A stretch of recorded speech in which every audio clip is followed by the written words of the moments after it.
वो मेरा धर्मी शरीरा है, जूनियर पॉन्टिफेक्स ने कांपती आवाज में कहा।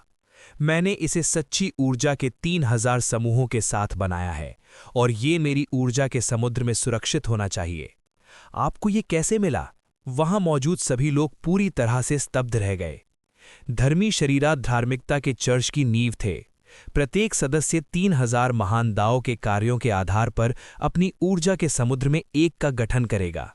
वास्तव में प्रत्येक शरीरा को अपने आप में एक महान दाव माना जा सकता है और असीम शक्ति और शक्ति प्रदान कर सकता है। फिर भी जूनियर पॉन्टिफेक्स का शरीरा किसी तरह उससे छीन लिया गया था, बिना उसे देखे भी। ये उतना ही चौंकाने वाला था जैसे किसी ने उसकी जानकारी के बिना उसका दिल या फेफड़े निकाल दिए हों। ये संभवतः कैसे हो सकता है?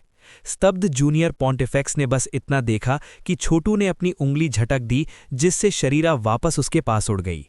उसने जल्दी से इसे अंदर लिया और इसे अपनी ऊर्जा के समुद्र में वापस भेज दिया। फिर अपनी असली ऊर्जा को प्रसारित किया।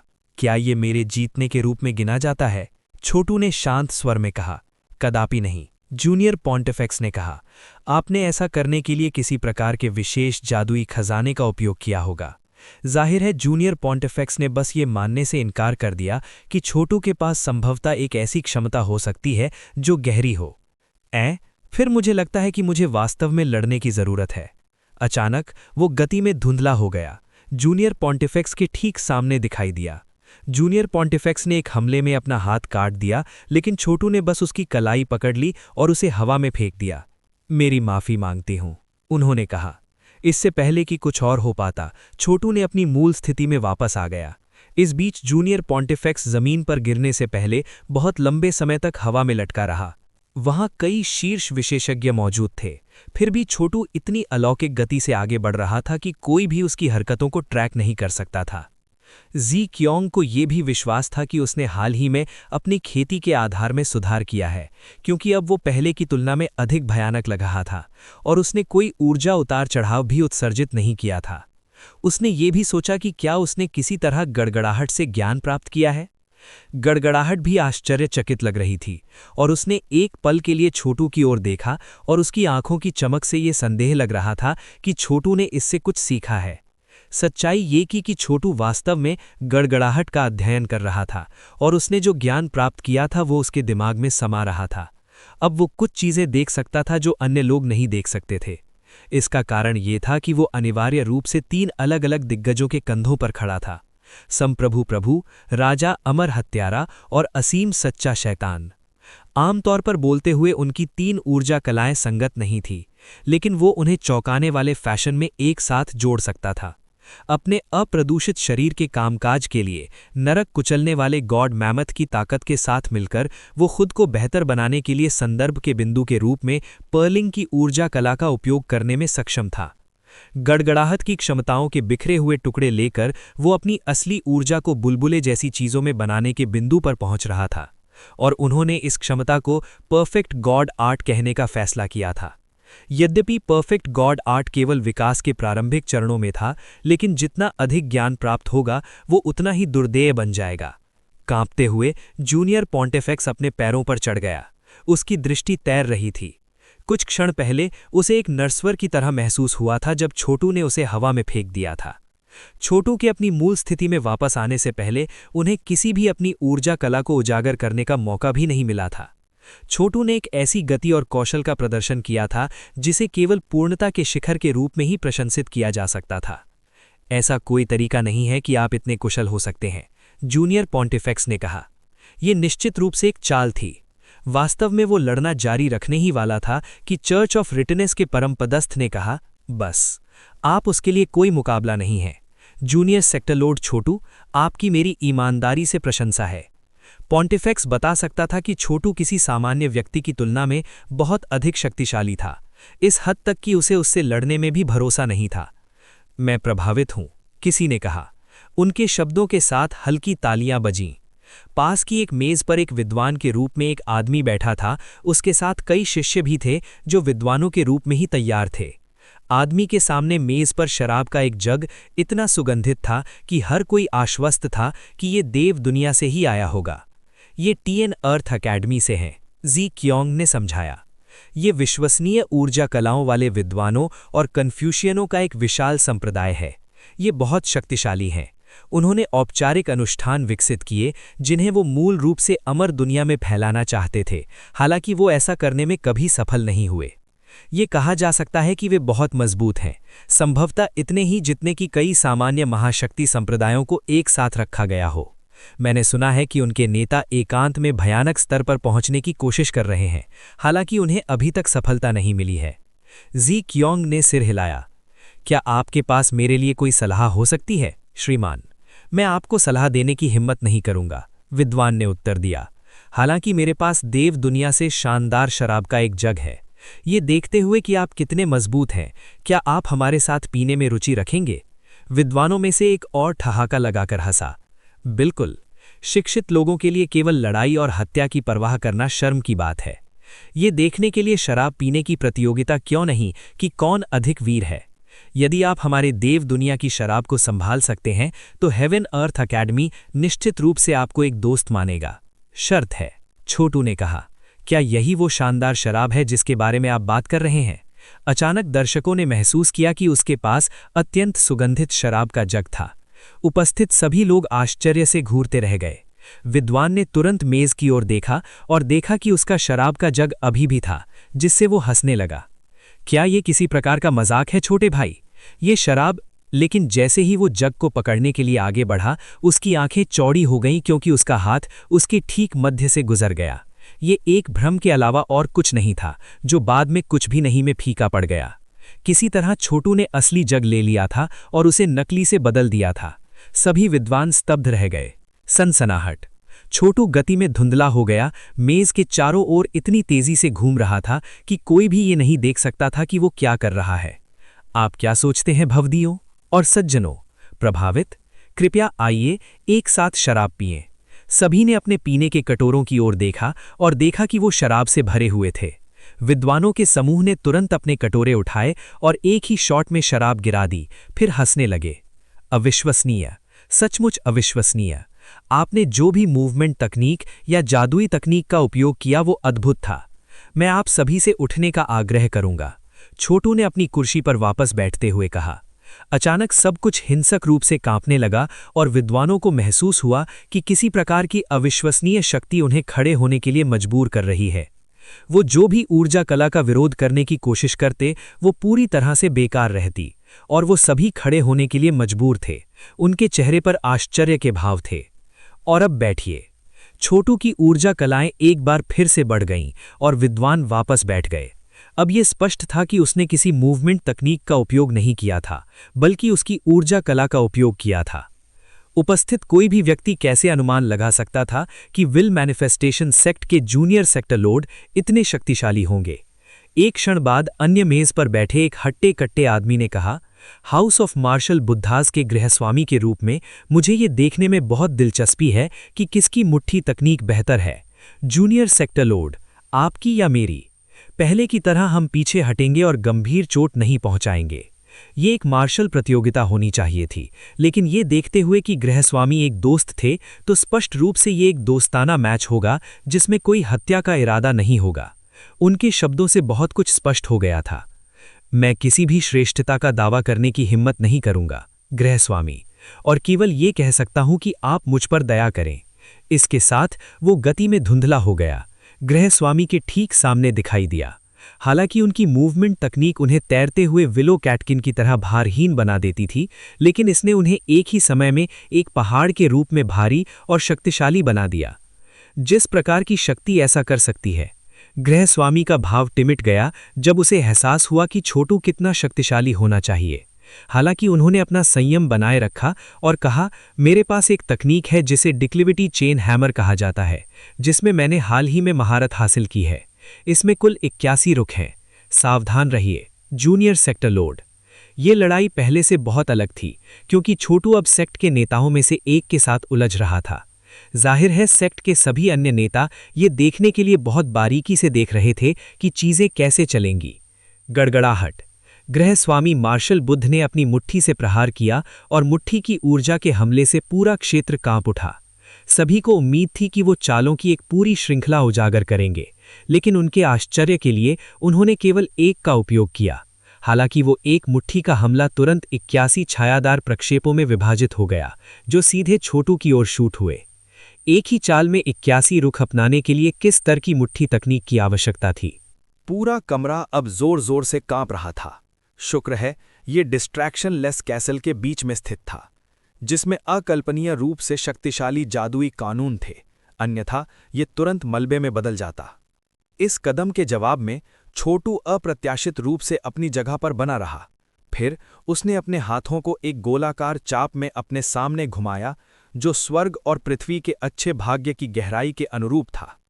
तुरंत ये कदम उसकी ओर दौड़ने वाली सभी विभिन्न मुट्ठी ऊर्जाओं से जुड़ गया। इसके बाद 81 पॉपिंग की आवाज़ें सुनाई दी, जो ये दर्शाती हैं कि छोटू सीधे हाउस लॉर्ड मार्शल बुद्धा द्वारा शुरू किए गए हमलों का सामना कर रहा था। Bang! House lord marshal Buddha कांप उठे और उनका चेहरा लाल हो गया, लेकिन वो पीछे नहीं हटे। अविश्वसनीय जूनियर सेक्ट लॉर्ड, उन्होंने कहा, बस अविश्वसनीय। विल मैनिफेस्टेशन हेवन संप्रदाय के पास वास्तव में आप में एक अविश्वसनीय संपत्ति है। आपकी मेरी ईमानदारी से प्रशंसा है, और मुझे पूरी तरह से पता है कि आपने पूरी तरह से बाहर ना जाकर मुझे कुछ चेहरा छोड़ दिया है। इसके साथ ही हाउस लॉर्ड मार्शल बुद्धा ने सेक्ट लॉर्ड विल मैनिफेस्टेशन की ओर रुख किया और कहा, आपको ये सनकी कहाँ मिला? मैं जो बता सकता हूं वो आपसे ज्यादा मजबूत है। सेक्ट लॉर्ड विल मैनिफेस्टेशन ने छोटू पर अनुमोदन के साथ सिर हिलाया। हालांकि वो अभी भी सोच रहा था कि भोज से जल्दी वापस आने के बाद छोटू इतना मजबूत क्यों लग रहा था। हाँ, मुझे पता है, कराहना। स्पष्ट होने के लिए, इस ऊर्जा कला का चीनी संस्करण भी इसी तरह मूर्खतापूर्ण है। वो उससे आता है क्योंकि मैंने कुछ ऐसा करने की कोशिश की जो कला, प्राणी और प्राणी द्वारा की जाने वाली आवाज़ों को जोड़े। मैं वास्तव में कुछ अलग विकल्पों के साथ आया था, लेकिन अंत में इसके साथ जाने पर सहमत हुआ। छोटू और हाउस लॉर्ड मार्शल बुद्धा के बीच मैच देखने के बाद दर्शक शोर मचाने लगे। भाई वांग, आप लड़के के साधना के आधार के बारे में क्या सोचते हैं? अविश्वसनीय, बस अविश्वसनीय। हाउस लॉर्ड मार्शल बुद्धा के 80-81 मुट्ठी रुख सभी शातिर रूप से शक्तिशाली हैं, इतना कि वे अस्तित्व में लगभग किसी भी चीज को आसानी से नष्ट कर सकते हैं। मुझे विश्वास नहीं हो रहा कि लड़का उनके सामने खड़ा होने में सक्षम था। क्या वो वास्तव में विल मैनिफेस्टेशन हेवन संप्रदाय का सिर्फ कनिष्ठ संप्रदाय है? क्या होगा यदि वो एक देवता की संतान है, जिसे किसी तरह मर्त्य लोक में निर्वासित कर दिया गया था? देखो, वो अभी तक भयानक स्तर पे भी नहीं है। आप सही कह रहे हैं, वो नहीं है, और वो इतना मजबूत है, ये वास्तविक भयानक स्तर से भी ज्यादा भयानक है। जरा सोचिए कि वो टूटने के बाद कैसा होगा। तुम्हें पता है, मैं उसकी असली ऊर्जा के प्रवाह को भी नहीं देख सका जब उसने एक पल पहले उस आंदोलन तकनीक का इस्तेमाल किया था। हाउस लॉर्ड रेजिंग इन्फर्नो एक भयंकर फाइटर है, लेकिन वो लड़ाई से पीछे हट गए, बस ऐसे ही। और अगर जूनियर संप्रदाय का स्वामी वास्तव में पीछे हट रहा था, तो क्या इसका मतलब ये नहीं है कि वो वास्तव में हाउस लॉर्ड मार्शल बुद्धा के स्तर से परे है? वो प्राचीन रास्ते से देवताओं तक एक महाशक्ति संप्रदाय के संप्रदाय नेता से ज्यादा मजबूत है। ये आश्चर्यजनक है। बैठक कक्ष में और भी अधिक विशेषज्ञ इकट्ठा होने लगे थे। सैकड़ों हजारों महाशक्ति संप्रदाय इस सभा में भाग लेने वाले थे, जिससे ये अंदाजा हो गया कि कितने शीर्ष विशेषज्ञ भाग लेंगे। वास्तव में, हालांकि ये सामान्य ज्ञान नहीं था, लेकिन नई अमर दुनिया के विशेषज्ञ भी होने वाले थे, ऐसे स्थान जो 1000 या उससे अधिक क्रम पर थे।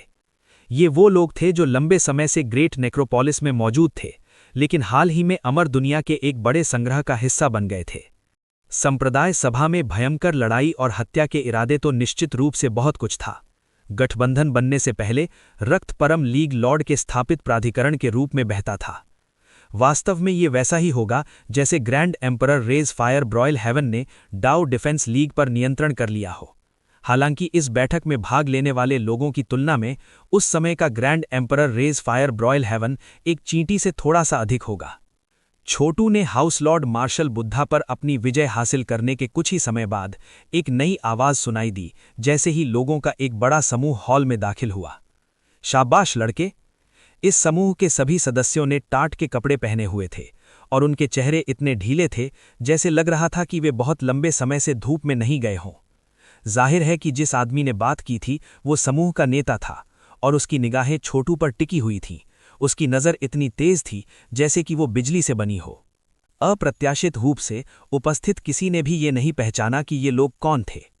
ये समूह कहाँ से आया? ये लोग कौन हैं? प्राचीन रास्ते से देवताओं तक इतने सारे महाशक्ति संप्रदाय थे कि अधिकांश लोगों के लिए उन्हें तुरंत पहचानना असंभव था।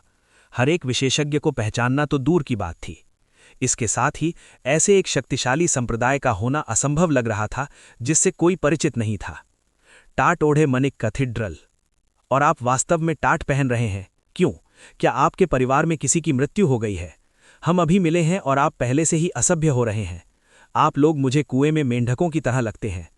इस विशेष रूप से पुराने जमाने के व्यक्ति ने एक लौ के रंग का वस्त्र पहना हुआ था और आग और धुएं के प्रक्षेपणों से घिरा हुआ लगता था।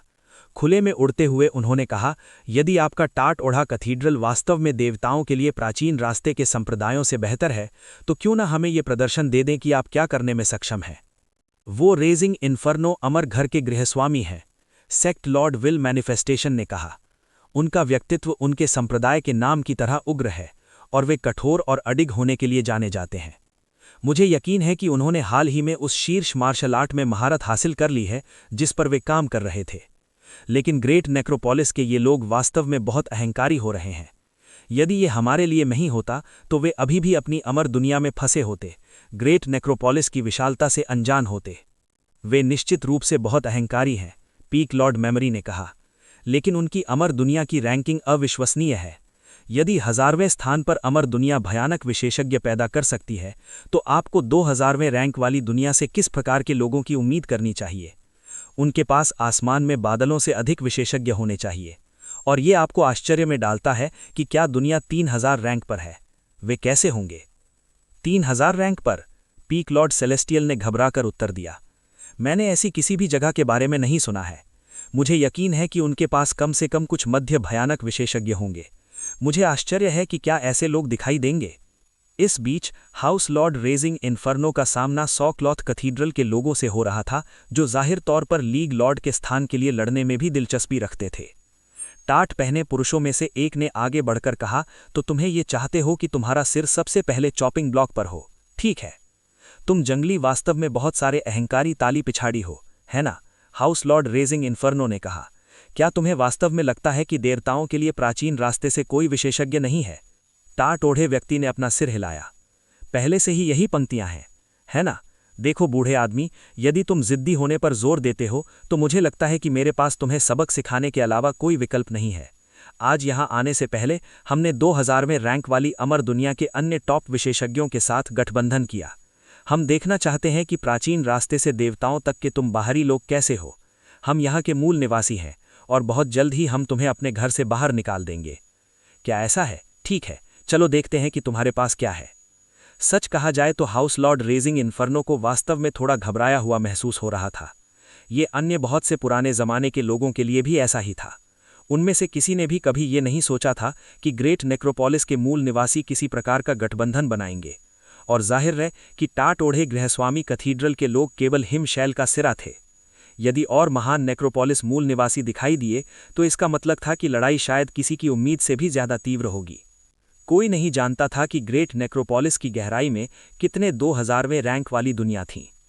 हालांकि एक बात तो निश्चित थी, उनके पास निश्चित रूप से उतने ही विशेषज्ञ होंगे जितने प्राचीन देवता के मार्ग पर थे।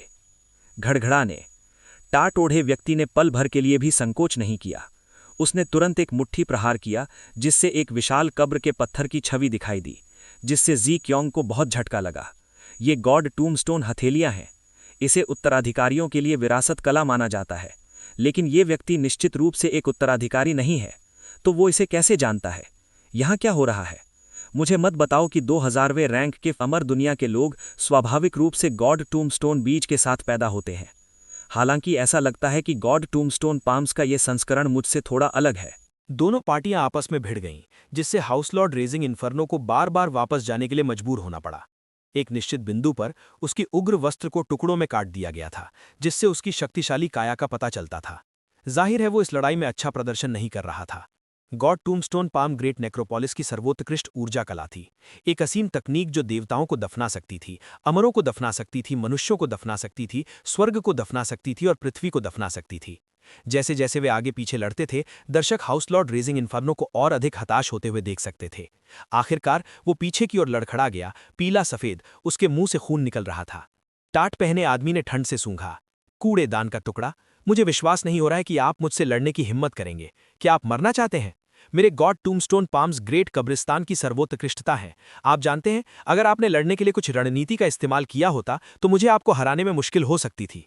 ठीक है, अपने जीवन को समाप्त करने का समय आ गया है। भयंकर रोशनी से चमकती आंखें, वो आगे बढ़ा। इस बार 5 कब्रों के अनुमानों को बुलाया। अलार्म के कई रोने लगे, क्योंकि सभी को एहसास हुआ कि कब्रों के पत्थर कितने घातक थे। फिर भी कोई भी हस्तक्षेप करने के लिए पर्याप्त तेज नहीं हो सकता था। ये गॉड टूमस्टोन पाम्स का 5 टूमस्टोन रुख है, जी क्योंग ने आश्चर्यचकित होकर कहा। मैंने केवल उनके साथ अभ्यास करना शुरू किया है, लेकिन इस आदमी ने स्पष्ट रूप से पहले से ही उनमें महारत हासिल कर ली है। देवताओं को दफनाओ, स्वर्ग को दफन करो, पृथ्वी को दफनाओ, अमरों को दफनाओ, इंसानों को दफनाओ। 5 दफन, 5 मुट्ठियां, सभी का वध करने के लिए मुट्ठियां। सनसनाहट।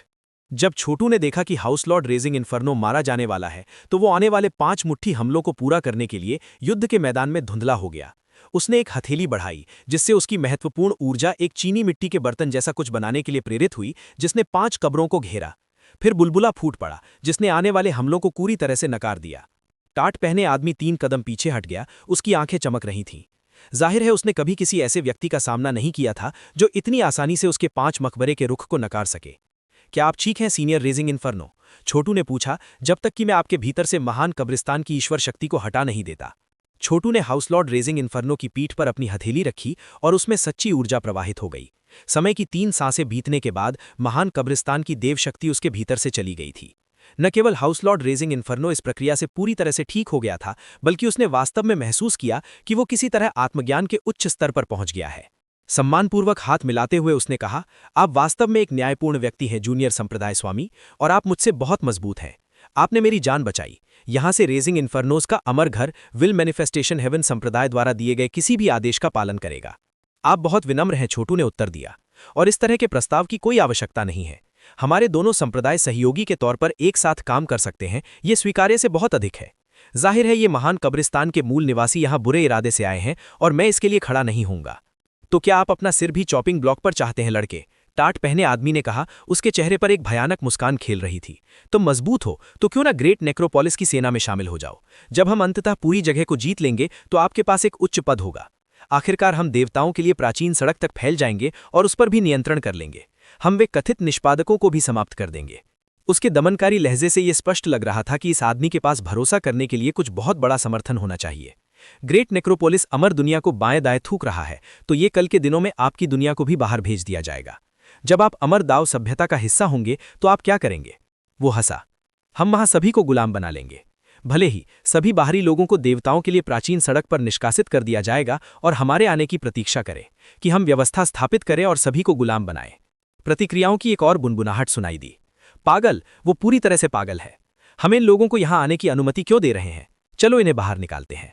छोटे भाई, यदि आप इन लोगों को सबक सिखा सकते हैं तो हम निश्चित रूप से विल मैनिफेस्टेशन हेवन संप्रदाय को कम से कम अस्थायी रूप से हमारा नेतृत्व करने देने के लिए सहमत होंगे।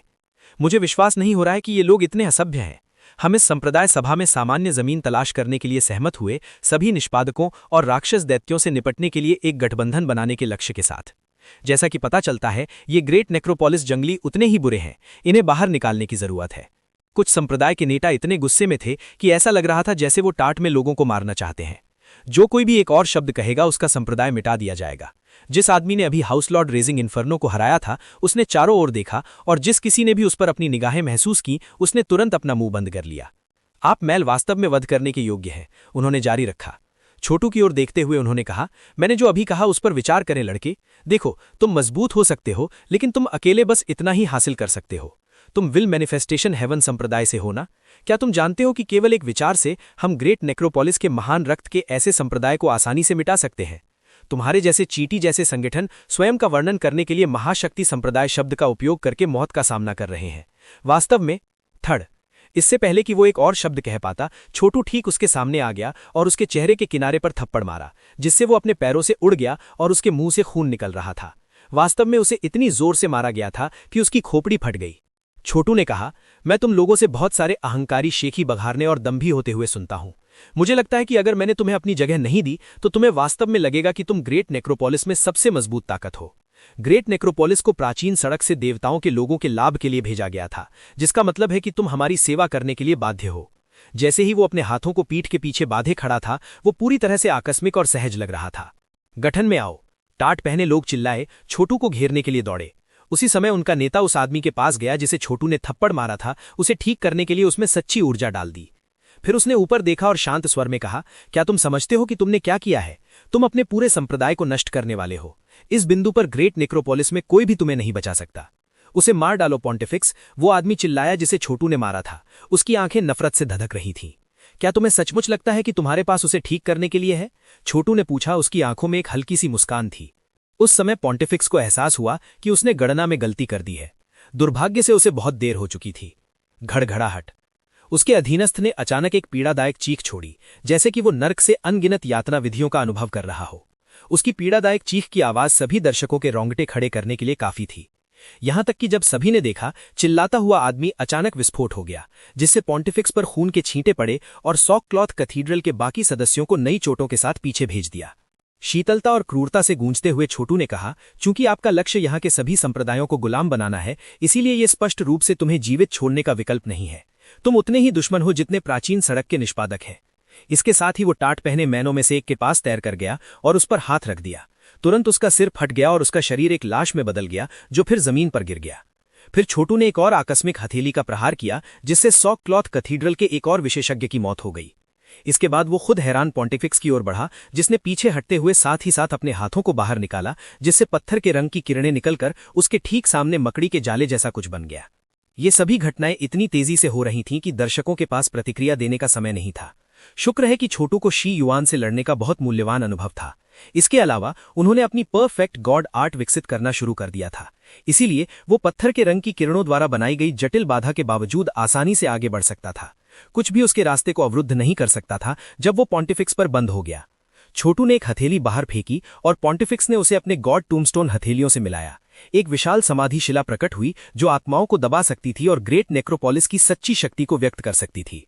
जवाब में छोटू की आंखें चमक उठी और उसने संप्रभु राज के पवित्र और दूरगामी दम शमक सर्वग्राही और सच्चे राक्षस अनगिनत कल्प और क्लेश वाले शरीर को उजागर किया। दो दैवीय क्षमताएं परफेक्ट गॉड आर्ट द्वारा समर्थित हैं, जो कुछ एटर्नल और अमर जैसी लग रही थीं, उसे उजागर किया। और जब टकराव हुआ तो गॉड टूमस्टोन पाम्स की शक्ति उसके स्रोत की ओर प्रतिबिंबित हुई। धाएं। पॉन्टिफिक्स को छाती पर चौकोर मारा गया, जिससे उसके मुंह से खून निकलने लगा। ऐसा लग रहा था जैसे उसने पूरी ताकत से खुद पर प्रहार किया हो। जैसे ही वो खून की खांसी करता रहा, छोटू ने अपने हाथों को फिर से बाहर निकाला, पहाड़ गिराने समुद्र निकालने वाले बल के साथ। वे जो देख रहे थे उससे सभी दर्शक पूरी तरह से दंग रह गए। जैसे ही छोटू के हाथ पॉन्टिफिक्स से टकराए, उसे चिल्लाने का मौका भी नहीं मिला। वो तुरंत जमीन पर गोर के धब्बे में चपटा हो गया, यहां तक कि उसमें से आभा का एक टुकड़ा भी नहीं उठता था। वो उस एक झटके से मारा गया था। यहां तक कि उनके मानसिक उतार चढ़ाव भी पीछे नहीं रहे। सामान्य समझ के आधार पर उसके जैसे मजबूत व्यक्ति के लिए इस तरह से मारना असंभव होना चाहिए। यहां तक कि अगर उसे गोर के ढेर में चपटा किया जाना था तो उस गोर को वापस एक साथ लड़खड़ाना चाहिए था और फिर से मानव आकार में बनना चाहिए था। किसी को पता नहीं था कि छोटू ने जो किया वो कैसे किया, लेकिन एक बात निश्चित थी, टाट के कपड़े कैथेड्रल का पॉन्टिफिक्स पूरी तरह से मर चुका था। जी क्योंग, इस मांस और रक्त को इकट्ठा करो, हम बाद में निचले स्तर के अधीनस्थों द्वारा उपयोग के लिए इसमें से औषधीय गोलियां बना सकते हैं। जी क्योंग ने तुरंत अपने आदेशों का पालन करने के लिए उड़ान भरी। गोर की लकीर लगभग 3 इंच मोटी थी और इसमें आदमी के कपड़ों से लेकर हड्डियों तक, उसके आंतरिक अंगों तक सब कुछ था। ये वास्तव में एक भयानक दृश्य था, यहां तक कि उसके पास जो देवता की वस्तुएं थीं वे भी चपटे हो गए थे। टाट के कपड़े गिरजाघर के जीवित सदस्य स्पष्ट रूप से भयभीत थे और यहां तक कि प्राचीन सड़क से देवताओं तक के विशेषज्ञ भी दंग रह गए। उनमें से किसी ने भी कभी अनुमान नहीं लगा सकता था कि छोटू इतना दबंग बन जाएगा। टाट के कपड़े गिरजाघर के परम धर्मपीठ स्पष्ट रूप से एक कमजोर नहीं था, जो आत्मविश्वास के प्रदर्शन के साथ लोगों को प्रभावित करने की उम्मीद कर रहा था। वो वास्तव में एक दुर्जेय दुश्मन था। इसलिए ये तथ्य कि वो चीखने का मौका दिए बिना मारा गया था, केवल इस सवाल का सवाल उठाता था कि विल मैनिफेस्टेशन हेवन संप्रदाय का कनिष्ठ संप्रदाय वास्तव में कितना मजबूत था। इस बिंदु तक बहुत से लोगों ने यह मान लिया था कि विल मैनिफेस्टेशन हेवन संप्रदाय केवल गड़गड़ाहट और उसके बुलबुले के कारण दुर्जेय था। उनमें से किसी ने भी अनुमान भी नहीं लगाया था कि जूनियर संप्रदाय का स्वामी भी इतना डरावना होगा।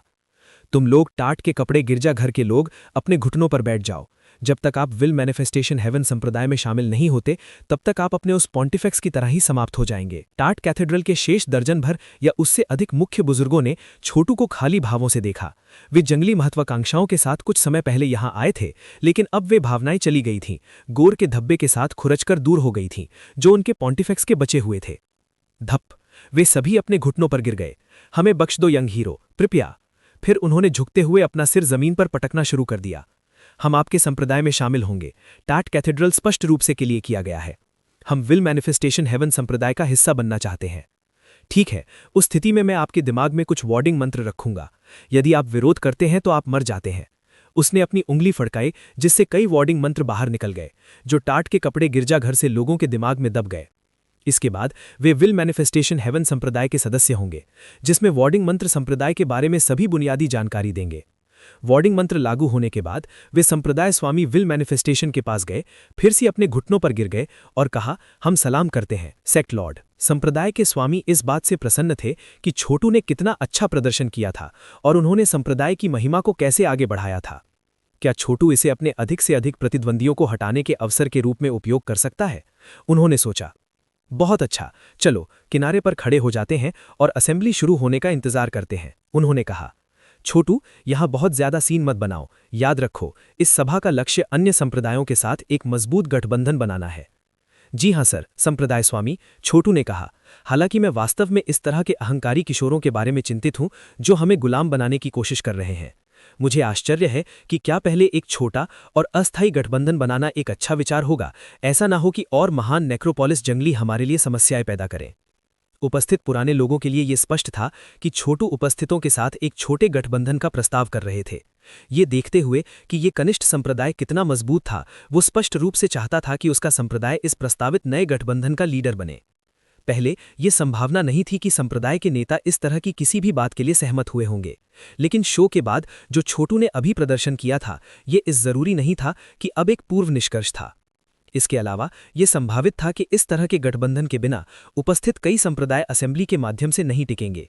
ये विशेष रूप से सच था यदि 2000 या उससे अधिक रैंक वाली दुनिया से ग्रेट नेक्रोपोलिस जंगली दिखाई देते। चीजें तेजी से विकसित हो रही थीं और पुराने लोग जानते थे कि आने वाले दिन अनगिनत खतरे लाएंगे, साथ ही बहुत सारी खूनी लड़ाइयां भी लाएंगे। इस नतीजे पर वे किसी भी तरह से विल मैनिफेस्टेशन हेवन संप्रदाय को अपना नेता स्वीकार नहीं करने वाले थे। निपटने के लिए पहले से ही दो विशाल संगठन थे, जेनेसिस सैंक्टम और वुडफर्न कपल पैलेस। यदि वे विल मैनिफेस्टेशन हेवन संप्रदाय के साथ चिपके रहे तो वे ऐसे अधिकारी नहीं होंगे जो किसी और के निचले पद से सम्राट के पद तक पहुंचने का अनुसरण करते हैं। इसके बजाय वे नीचे की रैंक वाले विद्रोही माने जाएंगे जो अन्य दो प्रमुख संप्रदायों का विरोध करते थे और संभवतः प्योर्ज कर दिए जाएंगे। पुराने लोग बता सकते थे कि विल मैनिफेस्टेशन हेवन संप्रदाय में एक नई प्रतिभा पैदा हुई थी, लेकिन दुर्भाग्य से वो संप्रदाय अभी भी अन्य दो प्रमुख संप्रदायों की अवहेलना करने के लिए पर्याप्त मजबूत नहीं था। छोटू को अपने आसपास देखते हुए पता चल गया कि वो क्या सोच रहे थे। ये सभी चतुर बूढ़े लोमड़ियां थीं और ऐसा कोई तरीका नहीं था कि वे विल मैनिफेस्टेशन हेवन संप्रदाय के पीछे अपना समर्थन फेंक देते, ये देखते हुए कि उसमें सुधार करने के लिए कितनी अधिक जगह थी। एक अजीब माहौल तुरंत विकसित हो गया। इसी समय छोटू की आंखें चमक उठीं क्योंकि उसने आसपास देखा और स्पष्ट रूप से अपनी ताकत को और स्थापित करने का तरीका खोजने की कोशिश की। इससे पहले कि कुछ और हो पाता, हालांकि एक नई आवाज हॉल में भर गई। साधु, साधु, करुणा बुद्ध से आती है। मुझे विश्वास नहीं हो रहा कि आप अभी भी जीवित हैं। युवा दोस्त, अपने साधना बेस के स्तर, अपनी बहादुरी और अपनी अपार धार्मिकता को ध्यान में रखते हुए आप निश्चित रूप से इस गठबंधन के लीग लॉर्ड बनने के योग्य हैं। जाहिर है वुडफर्न कपल पैलेस और जेनेसिस सैंक्टम ने यहां ग्रेट नेक्रोपोलिस के स्थानियों को आमंत्रित किया है, लेकिन दुर्भाग्य से वे अधूरदर्शी हैं और दुनिया के बारे में बहुत कम समझते हैं। अपने अहंकार में वे सोचते हैं कि वे अजेय हैं, जबकि वास्तव में वे एक कुएं में मेंढकों से थोड़ा ज्यादा कुछ नहीं है। ग्रेट नेक्रोपोलिस में पैदा होने के कारण स्थानीय शक्तिशाली और असंख्य भी हैं। मैंने सुना है कि 3000वें स्थान पर रहने वाली अमर दुनिया के विशेषज्ञ आ सकते हैं, जिनमें से एक मध्य भयानक स्तर पर है। जब तक आप ऐसे किसी के सामने खड़े हो सकते हैं युवा दोस्त, तो मेरा धर्म संप्रदाय निश्चित रूप से गठबंधन का नेतृत्व करने की आपकी बोली का समर्थन करेगा। छोटू का जबड़ा गिर गया जैसे ही हॉल के प्रवेश द्वार पर एक गंजे सिर वाला भिक्षु दिखाई दिया, जिसके चारों ओर कई अन्य भिक्षु थे। उन सभी ने स्पष्ट रूप से बौद्ध स्कूलों की अपार करुणा और ज्ञान प्राप्त किया था और उनके पास अत्यधिक शक्तिशाली दैवीय क्षमताएं थीं। उनके साथ हॉल में प्रवेश करने वाले रैंडम कष्टकारों का एक बिखरा हुआ समूह भी था। जाहिर है कि वे दुष्ट कष्टकार थे जिन्होंने बौद्ध स्कूलों में शामिल होने का फैसला किया था। बौद्ध स्कूल देवताओं के पुराने रास्ते पर एक बहुत ही महत्वपूर्ण शक्ति थी और एक ढीला समूह था जिसने अविश्वसनीय विशेषज्ञों का उत्पादन किया था। ऑफकोर्स जिस व्यक्ति ने अभी बात की थी वो और कोई नहीं बल्कि आर्क मंक धर्म ट्रेजरी था, जिसके साथ छोटू ने पहले व्यवहार किया था और उसके बारे में बहुत अच्छी धारणा थी। उन्होंने ऋषियों और महात्माओं के नर्क में एक साथ रहते हुए एक दूसरे के साथ सच्ची निष्ठा से काम किया था और छोटू ने उनकी जान भी बचाई थी। इन सब से छोटू ने यह निष्कर्ष निकाला था कि वो निश्चित रूप से उस तरह का विषैले और भयानक व्यक्ति नहीं था जो निष्ठा का प्रदर्शन करता था, लेकिन उसके दिल में बुराई थी। ग्रैंडमास्टर धर्म ट्रेजरी, छोटू ने खुशी से कहा, मुझे विश्वास नहीं हो रहा कि आप अभी भी जीवित हैं। मुझे ये पूछना चाहिए कि ये कैसे हुआ? आप ही हैं जो वास्तव में परोपकारी और धार्मिक हैं। उस क्षण में जब मुझे चरवाहे के द्वारा मारा जाना निश्चित था, आपने मुझे बचा लिया। उस घातक स्थिति से निकलने के बाद मैंने मान लिया था कि आपने मुझे बचाने के लिए खुद का बलिदान कर दिया था। मैं कैसे अनुमान लगा सकता था कि आप वास्तव में जीवित थे? ये सच कहना कि करुणा बुद्ध से आती है। तेजी से आगे बढ़ते हुए धर्म ट्रेजरी ने छोटू का कंधा पकड़ लिया। जब तक आप जीवित हैं यही मायने रखता है। करुणा बुद्ध से आती है। पहले ही वो खुद को दोहराने लगा था। करुणा बुद्ध से आती है। बौद्ध स्कूल के एक और विशेषज्ञ ने कहा, एक ज़ेन मास्टर जिनकी आंखें दया और करुणा से चमक रही थीं। छोटू को सलाम करते हुए उन्होंने कहा, आपका बहुत बहुत धन्यवाद युवा दोस्त। मैंने सुना है कि कैसे आपने मेरे कनिष्ठ भाई को ऋषियों और महात्माओं के नर्क में बचाया। यदि आप नहीं होते तो मैं दर्द से अभिभूत हो जाता। आप वास्तव में दयालु और धार्मिक हैं। आप नर्क की गहराइयों में अपने जीवन का बलिदान करने के लिए इतने तैयार हैं। कृपया धर्म संप्रदाय के औपचारिक अभिवादन को स्वीकार करें। इसके साथ ही अन्य सभी भिक्षुओं ने हाथ जोड़कर छोटू को अपना औपचारिक सम्मानजनक अभिवादन किया। छोटू ने उनके सलाम को लौटाया। मैं इस तरह की प्रशंसा स्वीकार करने का हिम्मत नहीं करता। मैं बस चरवाहे की पकड़ से फिसल गया और भाग गया। सच कहूं तो मुझे इस बात का अंदाजा नहीं था कि ग्रैंडमास्टर धर्म ट्रेजरी भी बच गया था। यह सब एक बड़ा झटका था। युवा दोस्त, धर्म ट्रेजरी ने कहा, न केवल आप चरवाहे से बच गए बल्कि आप एक अविश्वसनीय ऊर्जा कला विकसित करने में भी सफल रहे। आप स्पष्ट रूप से पहले की तुलना में बहुत मजबूत हैं। इस बात के साथ ही आज की स्थिति हल्के में लेने के लिए कुछ नहीं है। मित्र अधिकारी जंगली, शक्तिशाली और दबंग हैं और प्राचीन सड़क से देवताओं तक के लिए पहले से ही बहुत आक्रामक है। मुझे डर है कि जल्द ही बारिश की तरह खून गिरेगा। राक्षस दानवों की स्थिति कैसी है? छोटू ने पूछा। राक्षस दानव दो प्रमुख गुटों में बंट गए। उनमें से एक चरवाहे के प्रति वफादार था, दूसरा एक बहुत ही रहस्यमयी इकाई के नेतृत्व में गिर गया। कोई अविश्वसनीय शक्तिशाली जिसने गिनती करने के लिए बहुत सारे राक्षस दानवों को डरा दिया है। शुरुआत में दोनों गुटों में मतभेद थे, लेकिन मेरी जानकारी के अनुसार चरवाहा और रहस्यमयी इकाई लड़ाई के माध्यम से अपने गतिरोध को हल करने में असमर्थ थे। इसलिए उन्होंने अपनी लड़ाई को फिर से शुरू करने से पहले धरती के शासकों को नष्ट करने के लिए सेना में शामिल होने पर सहमति व्यक्त की। एक रहस्यमय इकाई? छोटू ने कहा। उसकी आंखें आश्चर्य से चमक रही थीं। ये निश्चित रूप से अप्रत्याशित था कि चरवाहे से मुकाबला करने के लिए कोई अत्यंत शक्तिशाली और रहस्यमय इकाई घटनास्थल पर दिखाई दी थी। छोटू अच्छी तरह से जानता था कि वो अभी चरवाहे के समान स्थल पर नहीं है। उसे अपनी परफेक्ट गॉड आर्ट में सुधार करने, ग्रैंड एम्परर स्तर तक पहुंचने और पहले एक भयानक इच्छा अभिसरण विकसित करने की आवश्यकता होगी। तभी वो चरवाहे से लड़ने की स्थिति में होगा। वो रहस्यमय व्यक्ति कौन हो सकता है? उसके पास पहले से ही कुछ संभावित संदिग्ध थे। एक आदिम युग का व्यक्ति होगा जिसके पास गॉड लीजन सील का दूसरा हिस्सा होगा। दूसरा संदिग्ध प्राउड हेवन होगा। परंतु यदि ये उन दोनों में से एक नहीं होता तो ये व्यक्ति कहाँ से आ सकता था? उसने सिर हिलाया। इस बिंदु पर अटकलें लगाना स्पष्ट रूप से व्यर्थ था। उसे बस लचीला होने की जरूरत होगी। जब सैनिक आते हैं तो उन्हें रोकने के लिए एक जनरल भेजे। जब बाढ़ का पानी आता है तो उन्हें रोकने के लिए मिट्टी का उपयोग करें। सबसे खराब स्थिति में वो हमेशा अपने लोगों को असंख्य वर्ल्ड्स मोनार्क चार्ट में पीछे हटने के लिए प्रेरित कर सकता है। इस बीच जो बातचीत अभी हुई थी उसने पूरे दर्शकों को एक बार फिर स्तब्ध कर दिया। आर्क मंक धर्म ट्रेजरी एक शीर्ष विशेषज्ञ के रूप में व्यापक रूप से प्रसिद्ध था, लेकिन जाहिर है छोटू ने अपनी जान बचाई थी जब वे दोनों चरवाहे से लड़ते हुए ऋषियों और महात्माओं के नरक में एक साथ एक मिशन पर थे। हर कोई जानता था कि शेफर्ड एक मध्यम भयानक विशेषज्ञ था जो शायद ही किसी प्रयास के साथ सभी कम विरोधियों को हरा सकता था। वो निश्चित रूप से प्राचीन सड़क के निष्पादकों के सम्राट के साथ साथ उत्पत्ति अभयारण्य और वुडफर्न युगल पैलेस के नेताओं के साथ प्रतिस्पर्धा कर सकता था। फिर भी ऐसा व्यक्ति छोटू को मारने में असमर्थ था। ये छोटू कहाँ से आया था? उपस्थित कई पुराने समय के लोग हमेशा व्यावहारिक रूप से कार्य करते थे और परिस्थितियों के आधार पर जो कुछ भी सबसे अच्छा लगता था वो करते थे। हालांकि पहले कोई भी विल मैनिफेस्टेशन हेवन संप्रदाय का पक्ष लेने को तैयार नहीं था, लेकिन अब वे सोचने लगे थे कि क्या उन्हें अपना मन बदलना चाहिए। जाहिर है, धर्म संप्रदाय नेतृत्व के लिए छोटू की बोली का समर्थन करने के लिए तैयार था। शायद छोटू का समर्थन करना अभी एक स्मार्ट बात होगी। छोटू देख सकता था कि लोग अब अपने फैसले को लेकर हिचकिचा रहे हैं। वास्तव में वो पहले से ही भाग्य को बदलते हुए महसूस कर सकता था, जैसे जैसे उनका मन बदल रहा था। हालांकि वो किसी भी जल्दी में नहीं था। नियति लोकप्रियता के समान थी।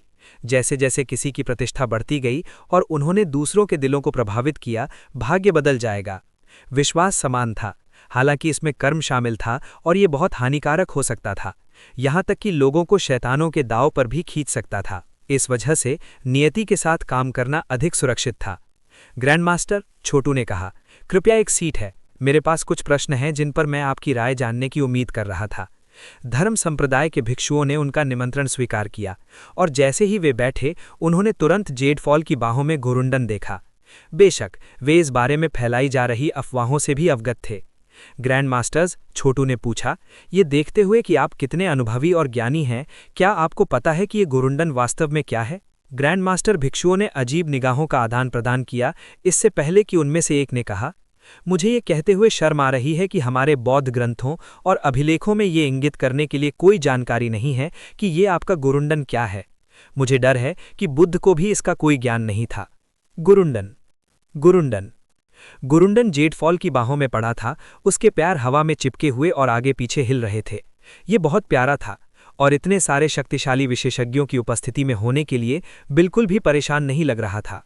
वास्तव में ये लगभग उन्हें केवल मरणशीलों के रूप में देखने के लिए लग रहा था।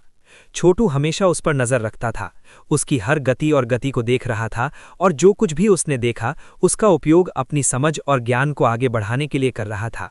प्राणी निश्चित रूप से असामान्य था और छोटू को लग रहा था कि भले ही वो इसे लाखों वर्षों तक देखता, वो इसे कभी भी पूरी तरह से नहीं समझ पाता। इतना कहकर वो इसे देखकर उत्तेजित महसूस कर रहा था और उसके अंदर उसकी असली ऊर्जा एक बुलबुले के आकार में घूम रही थी। इस बीच छोटू का इस तरह का दृश्य बनाने और दोस्तों के इतने बड़े समूह को इकट्ठा करने के बारे में बात फैल रही थी। वुडफर्न कपल पैलेस की गहराई में युवा लड़कियों का एक बड़ा समूह एक बगीचे में घूम रहा था, फूलों को देख रहा था। ऐसा लग रहा था कि समूह विशेष रूप से एक युवा लड़की के इर्द गिर्द घिरा हुआ है, उसी तरह जिस तरह मरणशील दुनिया में महिलाएं महारानी के चारों ओर क्लस्टर कर सकती हैं। विचाराधीन महिला का चेहरा फूर जैसा और चंद्रमा जैसा था। वो मरणशील दुनिया की किसी व्यक्ति की तरह बिल्कुल नहीं लग रही थी, बल्कि देवताओं की दुनिया की देवी की तरह लग रही थी। उसकी हर हरकत स्वर्ग के दाव के अनुरूप लग रही थी, जिससे वो पूरी तरह से शुद्ध और अपने आसपास की दुनिया की ऊर्जा से अप्रभावित लग रही थी। उपस्थित अन्य महिलाएं भी किसी भी तरह से सामान्य नहीं थीं। वे अन्य महत्वपूर्ण संप्रदायों के उत्तराधिकारी थीं, जिनमें से सभी का नेतृत्व महिलाओं द्वारा किया जाता था। देखते हुए कि ग्रैंड नेक्रोपोलिस जंगली जातियों के लिए आदिम सड़क कितनी महत्वपूर्ण थी, ये केवल स्वाभाविक था कि वे अपने कारण में शामिल होने के लिए अन्य संप्रदायों की भर्ती करेंगी। ऐसे संप्रदाय अपनी स्थिति को एक बड़ा सम्मान मानते थे और वुडफर्न कपल पैलेस की अटूट वफादारी के साथ सेवा करते थे। अचानक एक युवा महिला दौड़ी।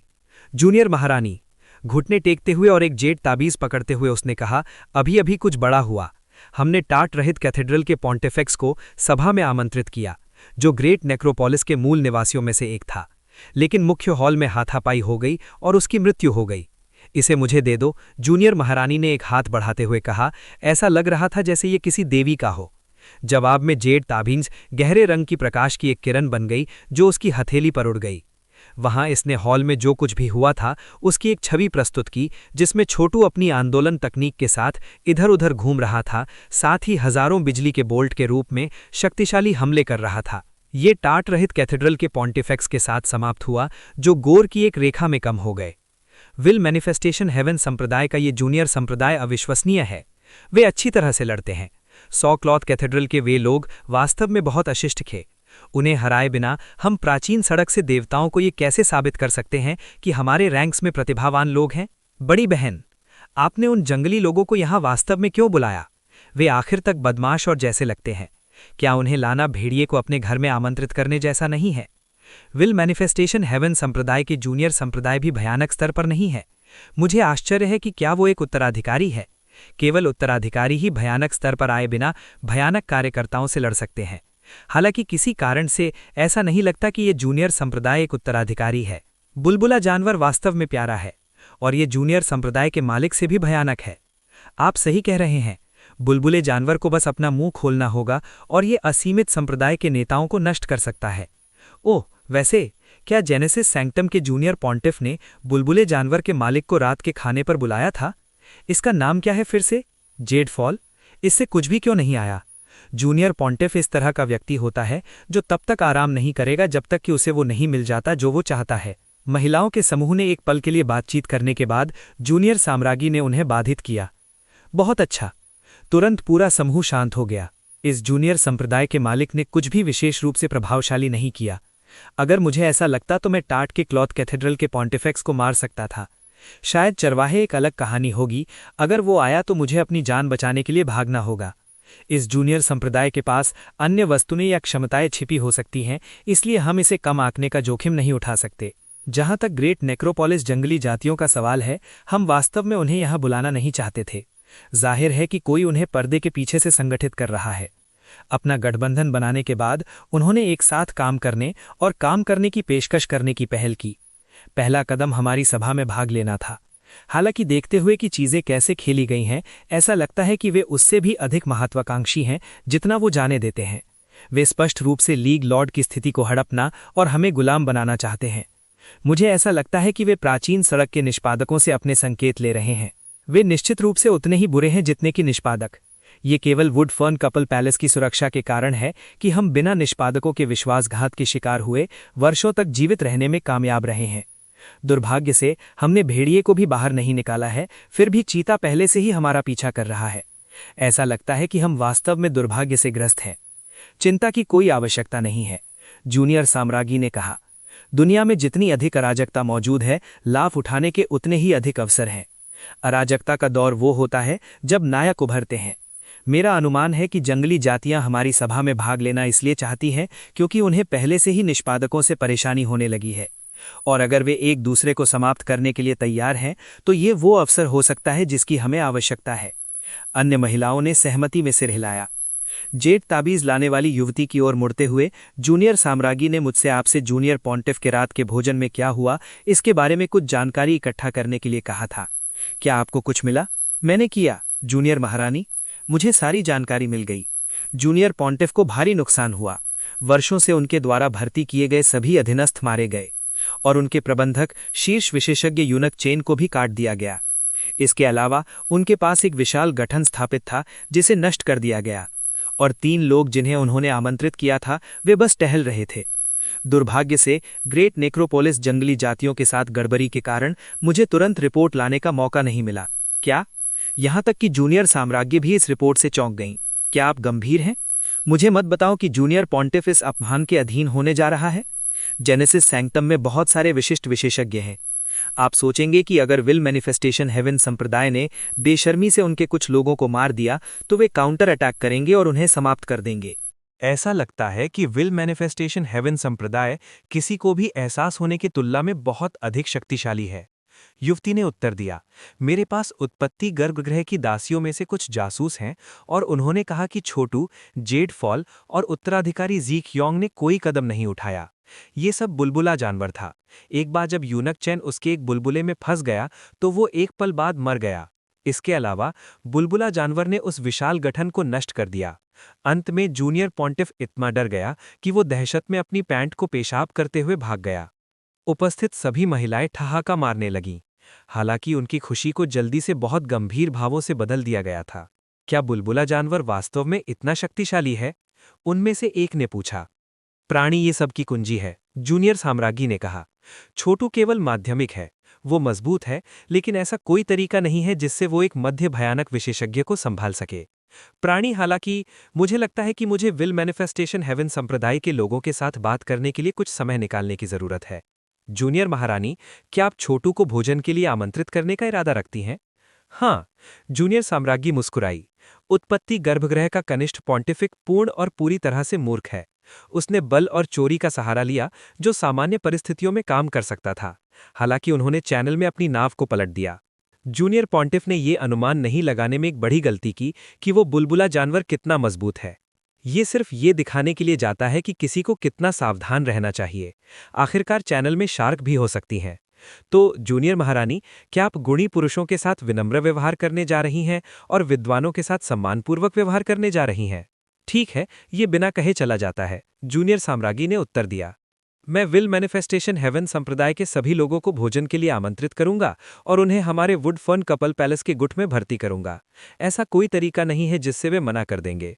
उनके जूनियर संप्रदाय के स्वामी ने हाल ही में बहुत से लोगों को नाराज कर दिया। पहला, चरवाहा। दूसरा, उत्पत्ति गर्भगृह। तीसरा, ग्रेट नेक्रोपोलिस बर्बरता। इन सब को ध्यान में रखते हुए ऐसा कोई तरीका नहीं है कि उनका संप्रदाय तब तक सुरक्षित नहीं रह सकता जब तक कि उनके पक्ष में कोई मध्य भयानक विशेषज्ञ न हो। एक के बिना वे केवल नष्ट हो जाएंगे। अपरिहार्य परिणाम ये है कि वे हमारे साथ जुड़ते हैं। इस बिंदु पर महिलाओं में से एक ने सबसे स्पष्ट और प्रासंगिक प्रश्न उठाया, लेकिन उनके द्वारा बनाए गए सभी दुश्मनों को ध्यान में रखते हुए क्या ये वुड फर्न कपल पैलेस पर बहुत अधिक दबाव नहीं डालेगा अगर आप उन्हें सुरक्षा प्रदान करते हैं? अब इसके बारे में चिंता करने की कोई जरूरत नहीं है। सबसे पहले हमें कनिष्ठ संप्रदाय को मापने की जरूरत है। वो स्पष्ट रूप से भविष्य में एक महत्वपूर्ण व्यक्ति बनने जा रहा है, इसलिए अब उसे हमारे पक्ष में लाना बुद्धिमानी होगी। इसी बीच ग्रेट नेक्रोपोलिस के एक और स्थान पर स्थानीय विशेषज्ञ गठबंधन में एकत्र हुए थे। वास्तव में उनके पास पहले से ही युद्ध के लिए मार्च करने के लिए विशाल सेनाएं तैयार थीं। गठबंधन में ऐसी अमर दुनिया थी जो 2000 की रैंक को पार कर गई थी, जो विशेषज्ञों की भीड़ प्रदान कर सकती थी। अतीत में ऐसी दुनिया आंतरिक युद्धों में उलझी हुई थी, लेकिन अब जब वे एक साथ काम कर रहे थे तो उन्होंने लगभग अजेय शक्ति का गठन किया। 5 शीर्ष दिग्गज सेना की छावनी के बीच में एक घेरे में बैठे थे, एक छोटी बैठक कर रहे थे। ये सभी 5 लोग मध्य भयानक लेवल के बहुत करीब थे, जिनके पावर इंडेक्स 8000 से अधिक थे। दूसरे शब्दों में, वे 100 क्लॉथ कैथीड्रल के पॉन्टिफिक्स से कहीं अधिक मजबूत थे। स्पष्ट रूप से वे जंगलियों के बीच नेता थे। फिलहाल वे दर्जनों में एक मेंटल स्केल के साथ एक विशेषज्ञ द्वारा लाई गई एक रिपोर्ट सुन रहे थे। अभी कुछ बुरा हुआ। जिस मौके के नेता को हमने डिस्ट्रक्शनलेस टैसल में भेजा था, 100 क्लॉथ कैथीड्रल के पॉन्टिफिक्स, मारा गया। उसके साथ उसकी कुछ सेनाओं का सफाया हो गया और बाकी वहां के एक संप्रदाय में शामिल हो गए। क्या अविश्वसनीय पित्त है! नेताओं में से एक ने गुर्राते हुए अपने पैरों पर गोली चलाई। उत्पत्ति गर्भगृह और वुड फर्न कपल पैलेस की हमारे द्वारा भेजे गए दूतों को मारने की हिम्मत कैसे हुई? ये नैतिक आचार संहिता की पूरी तरह से अवहेलना है। एक और नेता ने कहा, जो हुआ उसका विवरण दें। भयानक विशेषज्ञ ने कहा, ये इस तरह से है। बाद में 5 दिग्गजों ने कुछ समय के लिए सोच में खोए होने के बाद कहा, इसलिए ये 2 प्रमुख संप्रदायों में से किसी एक द्वारा नहीं किया गया था, बल्कि एक छोटे नवागंतुक द्वारा किया गया था। विल मैनिफेस्टेशन हेवन संप्रदाय को ऐसा कुछ करने की हिम्मत कहाँ से मिली? हम अभी एक बहुत नाजुक स्थिति में हैं। हमारी सेनाएं एकत्र हुई हैं और हमारा मूल उद्देश्य उनके संप्रदाय की सभा में अपनी हिस्सेदारी प्राप्त करना था और उम्मीद है कि लीग लॉर्ड का पद जीतेंगे। दुर्भाग्य से तीसरे 1000वें रैंक वाली अमर दुनिया के अगस्त पैट्रियार्क ने अभी तक अपना चेहरा नहीं दिखाया। हम किसी भी प्रतिद्वंदी को हराने के लिए काफी मजबूत हैं, लेकिन अगर कोई मिड टेरिफाइंग एक्सपर्ट आता है तो हम बड़ी मुसीबत में पड़ जाएंगे। जेनेसिस सैंक्टम के पॉन्टिफेक्स और वुड फर्न कपल पैलेस के शाही जोड़े दोनों उसी स्थिति में हैं, आंतरिक रास्ते से देवताओं के सम्राट के समान। यद्यपि ये दिग्गज असीम व्यक्ति थे, लेकिन वे मिड टेरिफाइंग लेवल पर नहीं थे। यही वजह थी कि वे अभी तक डिस्ट्रक्शनलेस पैलेस नहीं गए थे। उनके पास सेनाएं हो सकती हैं, लेकिन तीसरे 1000वें रैंक वाली अमर दुनिया के पैट्रियार्क के बिना वे पर्याप्त मजबूत नहीं थे। वाह! अचानक ऊपर से क्षेत्र में एक हवा चली और सुनहरे वस्त्रधारी एक आदमी दिखाई दिया।